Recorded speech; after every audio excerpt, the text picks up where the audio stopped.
So what is the Jawa 42 bobber all about? Well, it is the same motor as the Perak. So it is a 334cc motorcycle making 30 PS of power and almost 33 newton meters of torque.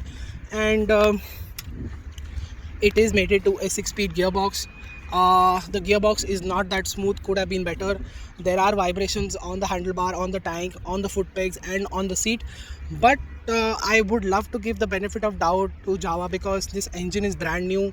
It is showing signs of the oil hasn't been changed and it has done almost 1000 kilometers. So I think that's the reason why it's acting funny, because it doesn't feel like it has those vibrations. It's because that the oil is really in a condition that where it needs to be changed immediately. I'm sure once you do that and once you put in synthetic oil in this should feel much better.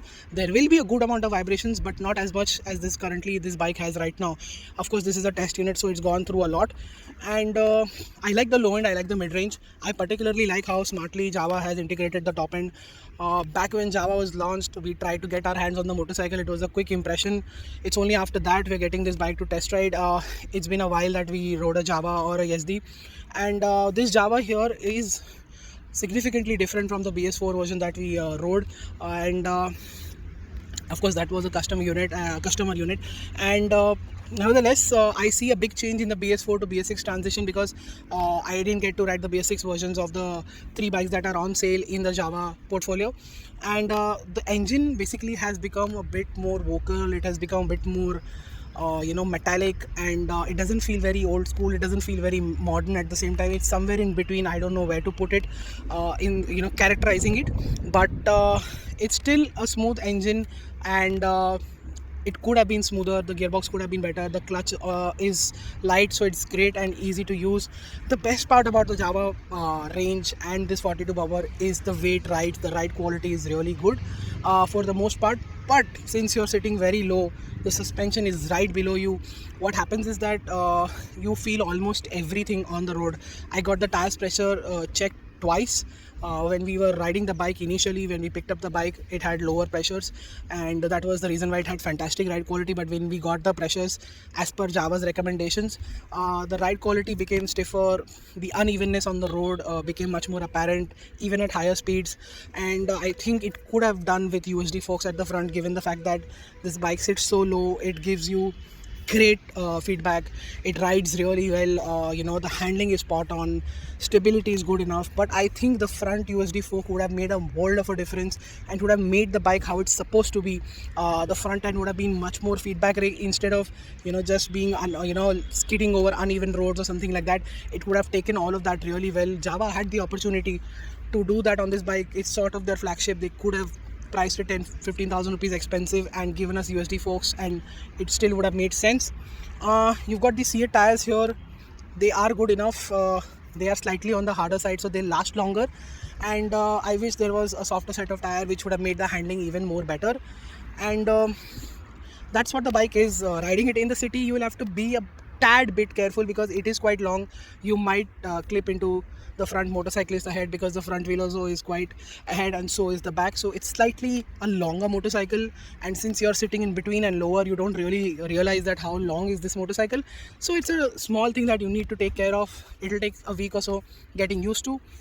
And apart from that, riding in the city is very easy. Its agility, its nimbleness is really good. Like I said, the stability is good, but the front forks could have been better, made that better. The suspension, of course, is on the stiffer side because it sits so low. Despite that, the ride quality is just about okay. I said it earlier that it was good. It is good, but it could have been better. Of course, me as a heavy rider, as you can see, I'm on the heavier side and I don't usually get stiff bikes. All the bikes feel quite soft to me, but if this is stiff for me, it will be definitely stiff for people who are around the normal body frame type. And you should get the suspension checked and the settings done to your need. In terms of riding in the city with this single cylinder high stress motorcycle, it's got a compression ratio of 11:1. So it would require premium fuel. And of course, we had a short time with this bike. We couldn't really refuel 2 tanks. We didn't have that much time. So heating still was not an issue. That's what I'm trying to say.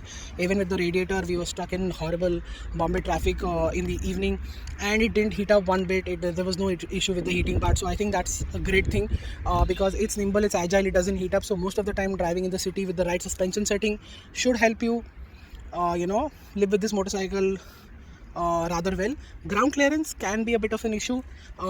With me it was not, because since the suspension is already on the stiffer side, slightly fast over the speed breaker and you can clear it with no problems whatsoever. Brakes felt good, again could have been better. This is a sporty motorcycle, but still the braking setup is still on the a newbie supportive sort of way, where there is more leverage than you expect in the levers.